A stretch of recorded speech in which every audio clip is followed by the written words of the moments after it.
नमस्कार, म अम्बिका कणेल, शिक्षक श्री देवदह मावि रूपन्देही। विद्यार्थी भाइ बहिनीहरू, आज हामी कक्षा 10 अर्थशास्त्र विषयको एकाइ 9 अर्थशास्त्रमा तथ्याङ्क शास्त्र स्ट्याटिस्टिक इन इकोनोमिक बारे अध्ययन गर्न गइरहेका छौँ। सर्वप्रथम तथ्याङ्क शास्त्रको परिचय तथा परिभाषाका बारे छलफल गरौँ है त। तथ्याङ्क शास्त्रको परिचय। हामीले अर्थशास्त्रमा तथ्याङ्क शास्त्रको प्रयोग गरिरहेका हुन्छौँ।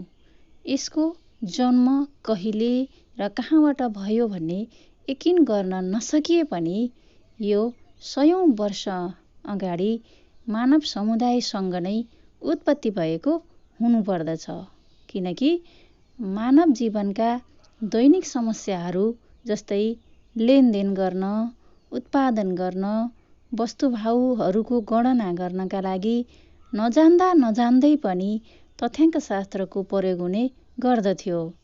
त्यसै गरी पहिलो र दोस्रो विश्वयुद्धताका आर्थिक अवस्थालाई मजबुत बनाउन पनि विकसित राष्ट्रहरूले तथ्याङ्क शास्त्रको प्रयोग गरेको पाइन्छ।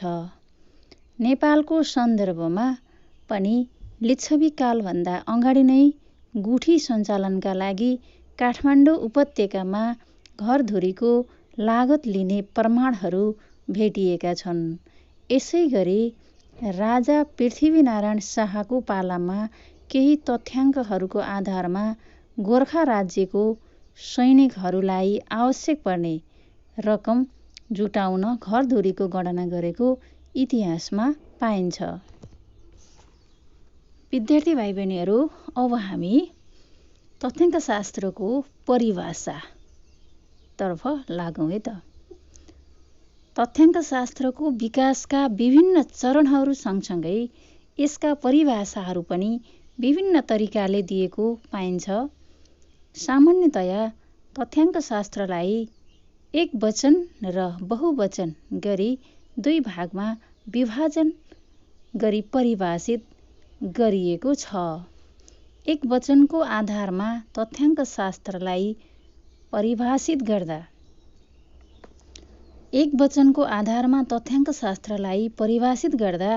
यसलाई तथ्याङ्क शास्त्रीय विधिको रूपमा बुझिन्छ, जस अन्तर्गत वर्गीकरण क्लासिफिकेसन, तालिकीकरण ट्याबुलेसन, रेखाचित्र डायग्राम, लेखाचित्र ग्राफ आदि पर्दछन्। तथ्याङ्कशास्त्री ए.एल. बाउलेका अनुसार तथ्याङ्क शास्त्र औसतको विज्ञान हो। उनको अर्को परिभाषा अनुसार तथ्याङ्क शास्त्र गणनाको विज्ञान हो। तथ्याङ्क शास्त्र गणनाको विज्ञान हो।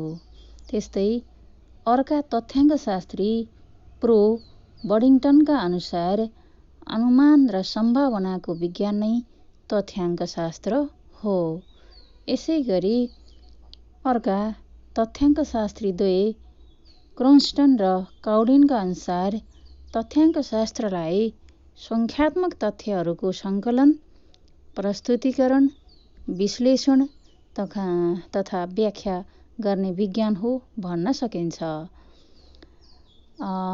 तथ्याङ्क शास्त्रको एक वचनको रूपमा परिभाषित गर्ने विभिन्न तथ्याङ्क शास्त्रीहरूको परिभाषाको आधारमा क्रोस्टन र काउडेनले दिएको परिभाषा विस्तृत र पूर्ण उपयुक्त मान्न सकिन्छ, जसमा निम्नलिखित विशेषताहरू पाइन्छन्। नम्बर 1, तथ्याङ्क सङ्कलन कलेक्सन अफ डेटा। तथ्याङ्क सङ्कलन कलेक्सन अफ डेटा अन्तर्गत अनुसन्धानको पहिलो कार्य भनेको नै तथ्याङ्क सङ्कलन गर्नु हो र यही सङ्कलित तथ्यहरूको विश्लेषणको मुख्य आधार भएकाले तथ्याङ्क सङ्कलन गर्दा विशेष ध्यान पुर्याई सावधानीपूर्वक गरिनुपर्छ, अन्यथा अनुसन्धानको नतिजा भरपर्दो नहुन सक्छ। नम्बर 2, तथ्याङ्कको प्रस्तुतीकरण प्रेजेन्टेसन अफ डाटा।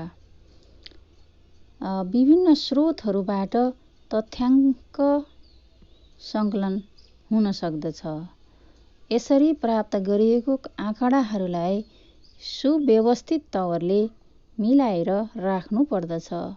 यसका निम्ति आँकडाहरूलाई यिनीहरूको समानताको आधारमा वर्गीकरण, तालिकीकरण, चित्र तथा रेखाचित्रद्वारा प्रस्तुत गर्ने कार्यलाई नै तथ्याङ्कको प्रस्तुतीकरण भनिन्छ। नम्बर 3, तथ्याङ्कको विश्लेषण एनालाइसिस अफ डाटा। अनुसन्धानकर्ताले तथ्याङ्कको सङ्कलन र प्रस्तुतीकरण गरिसकेपछि अर्को महत्त्वपूर्ण काम यसको विश्लेषण गर्नुपर्ने हुन्छ, जसका लागि अनुसन्धानकर्ताले तथ्याङ्कको प्रकृति हेरेर केन्द्रीय प्रवृत्तिका नाभहरू, विचलन, सहसम्बन्ध, सूचकाङ्क आदिको प्रयोग गरी विश्लेषण गर्न सक्दछ। यसैगरी नम्बर 4 रहेको छ तथ्याङ्कको व्याख्या एनालाइसिस अफ डाटा। अनुसन्धानकर्ताले तथ्याङ्कको विश्लेषण गरिसकेपछि उसको अन्तिम कार्य तथ्याङ्कको व्याख्या गर्नु हो। अर्थात् व्याख्या गर्नु भन्नाले विश्लेषण गरिएको आँकडाबाट उचित निष्कर्ष निकाल्नु हो। यसका लागि अनुसन्धानकर्ता दक्ष र अनुभवी हुन आवश्यक छ। अन्यथा सार्थक तवरले व्याख्या हुन नसकेको खण्डमा निष्कर्ष गलत पनि हुन सक्दछ। विद्यार्थी भाइ बहिनीहरू, अब हामी बहुवचनको रूपमा तथ्याङ्कशास्त्रको परिभाषाबारे चर्चा गर्नेछौँ। तथ्यहरूको समूहलाई नै तथ्याङ्कशास्त्रको बहुवचनको परिभाषाभित्र लिने गरिन्छ। अर्को शब्दमा तथ्याङ्कशास्त्रको बहुवचनको परिभाषाले तथ्याङ्कशास्त्रद्वारा प्राप्त भएका तथ्यहरूको समूहलाई प्रतिनिधित्व गरेको हुन्छ। जस्तै अर्थतन्त्रमा भएको वृद्धिदर, कुल ग्राहस्थ उत्पादन, जन्मदर, मृत्युदर आदि। बहुवचनको रूपमा तथ्याङ्कशास्त्रलाई विभिन्न विद्वानहरूले दिएका केही महत्त्वपूर्ण परिभाषाहरू बारे चर्चा गरौँ। यस सन्दर्भमा तथ्याङ्कशास्त्री वेस्टरका अनुसार तथ्याङ्क कुनै पनि राज्यका मानिसहरूको वर्गीकृत तथ्य हो र त्यस्ता तथ्यहरूलाई वर्गीकरण गरेर अङ्क वा तालिकामा देखाउन सकिन्छ। त्यसैगरी अर्का तथ्याङ्कशास्त्री द्वय युल र केन्डलका अनुसार अनेक कारणबाट प्राप्त सीमासम्म प्रभावित हुने सङ्ख्यात्मक तथ्यहरूलाई नै तथ्याङ्क भनिन्छ। यसैगरी अर्का तथ्याङ्कशास्त्री होरेस सिक्राइस्टका अनुसार अनेक कारणबाट प्राप्त सीमासम्म प्रभावित हुन सक्ने सङ्ख्यात्मक रूपमा व्यक्त गरिएका यथोचित शुद्धताअनुसार सङ्गणना वा अनुमान गरिएका कुनै पूर्वनिर्धारित उद्देश्यका लागि सुव्यवस्थित रीतिद्वारा सङ्कलन गरिएका, तुलना गर्न योग्य, परम्परामा सम्बद्ध गरिएका तथ्यहरूका समूह नै तथ्याङ्क हुन्। बहुवचनका रूपमा विभिन्न परिभाषाहरूमध्ये होरेस सिक्राइस्टको परिभाषालाई उत्तम मानिन्छ, जसका पछाडि निम्नलिखित कारणहरू रहेका छन्। नम्बर 1, तथ्याङ्क आँकडाहरूको समूह नै हो। तथ्याङ्क आँकडाहरूको समूह नै हो। एक मात्र आँकडा वा अङ्क तथ्याङ्क हुन सक्दैन।